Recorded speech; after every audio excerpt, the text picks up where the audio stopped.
Salaar movie की शुरुआत होती है एक माइन के अंदर से। माइन के अंदर कई मजदूर छुपे हुए थे और बाहर कुछ लोग उन्हें ढूंढ रहे थे, क्योंकि यही मजदूर लोग जानते थे कि खजाना कहाँ छुपा हुआ है। उन गुंडों में से एक आदमी इन लोगों को ढूंढ लेता है और सभी लोगों को इकट्ठा करके वहां पर ले आता है। तभी वहां पर एंट्री होती है हमारे प्रभास की, जो फिल्म में सलार का रोल निभा रहे हैं।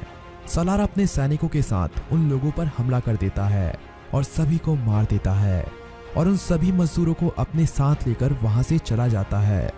सलार कहता है कि डरो मत, आज से तुम्हारी जिम्मेदारी मैं उठाऊंगा, तुम मेरे साथ रहना और मेरे लिए काम करना। इसके बाद सलार इन सभी को उसी माइन की खुदाई में लगा देता है जो तबाह हो चुकी है। कुछ ही दिनों पहले इस माइन को एक आर्मी ने तबाह कर दिया था और इसी माइन में दोबारा से काम शुरू करवाने के लिए सलार इस माइन को दोबारा से ठीक करवा रहा है और वो चाहता है कि जल्द से जल्द इस माइन में दोबारा से काम शुरू कर दिया जाए। इस बात का अभी तक सरकार को नहीं पता है कि कोई इन सभी माइनों को दोबारा से शुरू करना चाहता है। इस माइन को और भी कई लोग ढूंढना चाहते हैं और उन्हीं लोगों में से एक है पृथ्वीराज सुकुमारन, जो फिल्म में वरदराज मन्नार का रोल निभा रहे हैं। वरदराज मन्नार दुनिया का सबसे ताकतवर और पैसे वाला आदमी बनना चाहता है। वो जानता है कि इन माइनों में ढेरों सोना दबा हुआ है, इसीलिए वो भी चाहता है कि वो इस माइन पर कब्जा कर ले। लेकिन जब तक सलार जिंदा है उसका ये सपना पूरा नहीं होने वाला। इससे पहले भी सलार उसके कई आदमियों को मार चुका है, पर अभी तक सलार और वरदराज मन्नार का सामना नहीं हुआ है।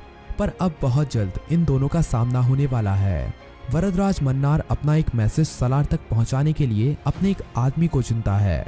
वो आदमी वरदराज मन्नार का मैसेज लेकर सलार के पास जाता है और सलार से कहता है कि हमारी सरकार एक बार आपसे मिलना चाहते हैं।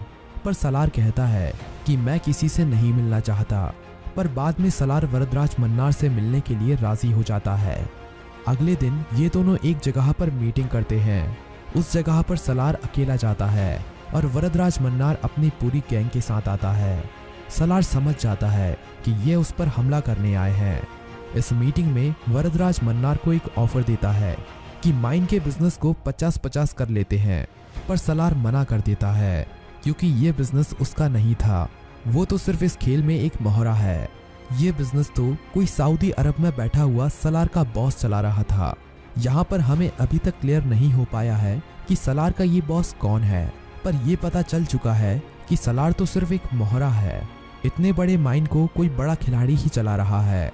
सलार वरदराज मन्नार के इस ऑफर को मना कर देता है। वरदराज मन्नार सलार से पूछता है कि तुम्हारा वो बॉस कौन है जिसकी ये सब माइन है। पर सलार बताता है कि आज से कुछ सालों पहले उसके खौफ से पूरा इंडिया डरता था। सभी लोग सोचते थे कि वो मर गया है, पर एक राज की बात यह है कि वो आज भी जिंदा है और मैं ये राज की बात तुम्हें इसलिए बता रहा हूँ क्योंकि तुम भी बहुत जल्द मरने वाले हो। ये सुनने के बाद वरदराज मन्नार सलार से कहता है कि तुम अकेले हो और मैं अपनी पूरी गैंग के साथ हूँ। मौत मेरी नहीं तुम्हारी आई है। इसके बाद सलार एक पहाड़ी की तरफ इशारा करता है और तभी सलार के सभी सैनिक वरदराज मन्नार की पूरी गैंग को चारों तरफ से घेर लेते हैं और एक एक करके वरदराज के सभी साथियों को मार देते हैं। लेकिन सलार वरदराज मन्नार को जिंदा छोड़ देता है।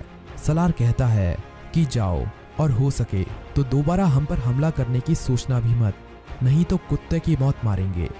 वरदराज की बेइज्जती होने के बाद वरदराज अपनी जान बचाकर भी सलार से बदला लेना चाहता था, इसीलिए वरदराज अपने भाई से मदद मांगने के लिए जाता है।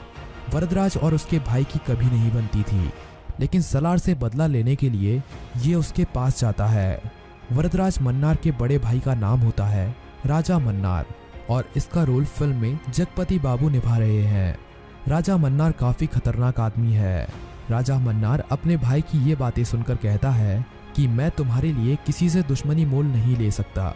लेकिन वरदराज मन्नार कहता है कि अगर ऐसा है तो तुम मुझे मार दो, क्योंकि इतनी बेइज्जती सहन करने के बाद मैं जिंदा नहीं रह सकता। और इतना कहकर वरदराज मन्नार अपने आप को गोली मार लेता है। ये देखकर राजा मन्नार पिघल जाता है और अपने भाई का बदला लेने की खुद ठान लेता है। राजा मन्नार सलार के बारे में सभी जानकारी निकालता है। राजा मन्नार को पता था कि सलार काफी ताकतवर आदमी है, उसे मार पाना मुश्किल है, क्योंकि उसकी सेना काफ़ी बड़ी और ख़तरनाक है और उसके पास खतरनाक हथियार भी हैं। इसीलिए उसे मारने के लिए एक काफ़ी अच्छे प्लान की ज़रूरत होगी। अब हमें सलार को दिखाया जाता है। सलार अपने एक चाचा को बता रहा होता है कि इस पूरी माइन का मालिक मैं नहीं हूँ, बल्कि सऊदी अरब में बैठा हुआ हम सबका मालिक है। मेरे मालिक ने ही मेरी जान बचाई थी और मुझे सभी से छुपाकर इस माइन को संभालने के लिए ट्रेनिंग दी गई थी और तभी से मैं इस माइन को दोबारा से शुरू करने में लगा हुआ हूँ। माइन के अच्छी तरह से शुरू हो जाने के बाद मालिक यहाँ पर आएंगे और दोबारा से इस माइन को संभालेंगे। अब सलार एक मीटिंग के लिए शहर में जाता है। वहाँ पर उसकी मुलाकात एक आध्या नाम की लड़की से होती है, जिसका रोल फिल्म में श्रुति हसन निभा रही हैं। सलार को पहली नज़र में ही आध्या से प्यार हो जाता है। वो लड़की और कोई नहीं, राजा मन्नार की बेटी ही होती है, पर सलार को ये बात नहीं पता थी। सलार जाकर सीधा उस लड़की को प्रपोज कर देता है, पर वो लड़की कहती है कि तुम्हें पता भी है मैं कौन हूँ? इस शहर के सबसे बड़े आदमी की बेटी हूँ। सलार कहता है कि एक बार अपने पिता से मेरे बारे में पूछ कर देखना, तुम्हें पता चल जाएगा कि मैं कौन हूँ। आध्या ये बात जाकर अपने पिता राजा मन्नार को बताती है।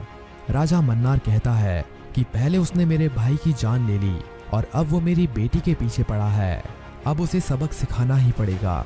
ये सुनने के बाद आध्या सलार के बारे में जानने के लिए और ज़्यादा एक्साइटेड हो जाती है। आध्या ये तो जानती थी कि कोई साधारण आदमी उसे छेड़ने की हिम्मत नहीं कर सकता, पर उसे नहीं पता था कि सलार कितना बड़ा आदमी है। सलार के बारे में जानने के लिए वो उससे झूठा प्यार करने लगती है। सलार भी उसे अपने साथ अपने ठिकाने पर ले जाता है। सलार के बारे में जानने के बाद धीरे धीरे करके आध्या को उससे प्यार होने लगता है और दूसरी तरफ आध्या का पिता सलार को मारने का प्लान बना रहा था। आध्या के बारे में पता चलने के बाद राजा मन्नार का गुस्सा और ज़्यादा फूट पड़ता है और अब वो जल्द से जल्द सलार को मारना चाहता था। अब सलार को उसके मालिक से ऑर्डर आता है कि जल्द से जल्द माइन का काम पूरा किया जाए और जल्द से जल्द सोने को निकालने का काम शुरू किया जाए। दूसरी तरफ से राजा मन्नार सरकार के साथ मिलकर दोबारा से उस माइन को तबाह करना चाहता था। उसके इस काम में सरकार भी उसका पूरा साथ दे रही थी।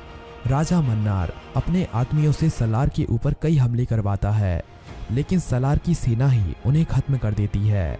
राजा मन्नार प्लान बनाता है कि कैसे ना कैसे सलार को उस माइन से बाहर निकालना होगा, तभी उसे मारा जा सकता है। राजा मन्नार अपनी बेटी को फोन करता है कि वो इस शादी के लिए राजी है, इसीलिए वो सलार और आध्या को अपने घर बुलाता है। आध्या तो जाने के लिए मान जाती है, पर सलार को पता था कि कुछ तो गड़बड़ है। सलार वहां पर जाने से पहले कई बड़ी तैयारियां करता है और अपने जाने से पहले शहर में अपने आदमियों को भेष बदलकर भेज देता है, जिसके बाद उसके आदमी शहर में घुल मिल जाते हैं और अब शहर में सलार जाता है। वहां पर आध्या के पिता सलार को मारने का पूरा प्लान बना चुके थे। उन्होंने अपने लोगों को बंदूक देकर चारों तरफ तैनात कर दिया था, पर सलार ने उनके इस प्लान पर पानी फेर दिया, क्योंकि सलार उनके घर में मिलने के बजाय कहीं बाहर मिलना चाहता था।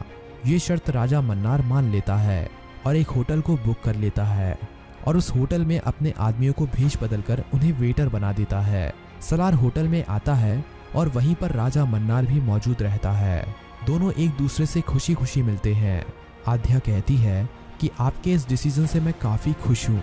मैं चाहती थी कि आप दोनों की दुश्मनी खत्म हो जाए और आप दोनों एक दूसरे को एक्सेप्ट कर ले। तभी राजा मन्नार कहता है कि दुश्मनी खत्म करने के दो ही तरीके होते हैं, या तो दुश्मन से दोस्ती कर लो या दुश्मन को ही खत्म कर दो। इतना कहते ही राजा मन्नार के आदमी सलार के ऊपर बंदूक तान देते हैं। तभी राजा मन्नार कहता है कि तुमने मेरे भाई को मारा और मेरी बेटी को भी मुझसे छीन लिया और अब तू मौत के मुंह में खड़ा है। इतना सुनते ही सलार हंसने लगता है और कहता है मौत के मुंह में मैं नहीं, तू खड़ा है। और इतना कहते ही सभी लोग सलार से बंदूक हटाकर राजा मन्नार के ऊपर तान देते हैं। सलार कहता है कि तुम्हारे इन आदमियों को मैंने अपने सोने से खरीद लिया है, अब ये तुम्हारे लिए नहीं मेरे लिए काम करेंगे। इतना कहते ही सलार राजा मन्नार को मार देता है और उसकी बेटी को लेकर वहां से चला जाता है। कुछ दिनों के बाद सलार अपने घर में बैठा होता है, तभी उसे एक फोन आता है कि मालिक बहुत जल्द माइन पर आने वाले हैं और अपने सभी दुश्मनों को खत्म करने के लिए आने वाले हैं। क्या उनकी सेना तैयार है? तब सलार कहता है कि मालिक अपनी सेना तैयार है और हम आपके स्वागत के लिए तैयार हैं, और फिल्म यहीं पर खत्म हो जाती है। अब हमें इसके नेक्स्ट पार्ट में पता चलेगा कि सलार का वो मालिक कौन है।